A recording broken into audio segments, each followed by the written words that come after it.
there are a couple of companies. One of them is called Standard and Poor, or which we know very popularly as S&P. They run an index. It's called the S&P 500.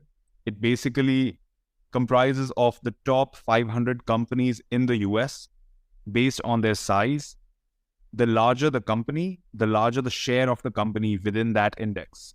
So let's say Apple is 5% in size of all the 500 companies that are at the top of the US market. Then 5% of that index will comprise of Apple. So just like that, it's called the S&P 500. Similarly, there's another index which primarily comprises of tech stocks, which is called NASDAQ 100. You can find different indexes in every country. In India, there is Nifty 50, which is top 50 stocks in the country of a specific order.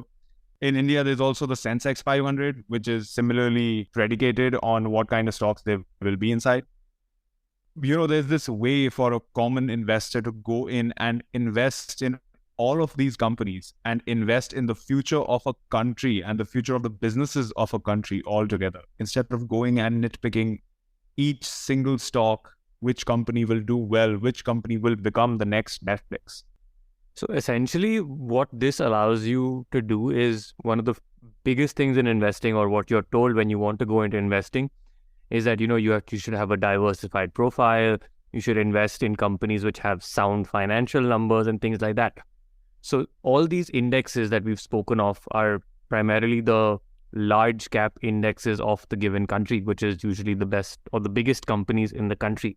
So what this allows you, or what investing in index funds that are pegged to these particular indexes allows you to do, is by investing in the fund, you are invested in all these companies, since the fund has the same breakup of these companies as does the index.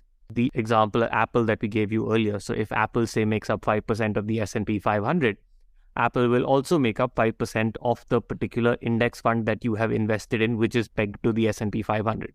The most lovely part about this is that you don't need to do anything. Basically, you buy this index fund or you buy this index ETF. We will get to the topic later. Don't be so anxious. Or we buy, a NASDAQ index.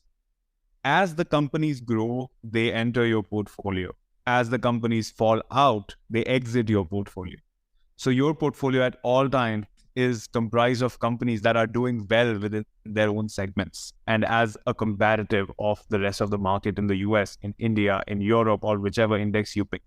And your bets are then more specified to a country and its growth rather than that of a single company, because single company comes with a lot of specific risks.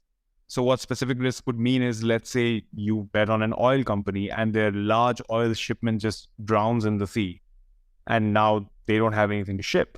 So, you are supposed to face the losses as the investor in that company. So you bypass that by making it a very, very small part of the portfolio, which is what we call diversification.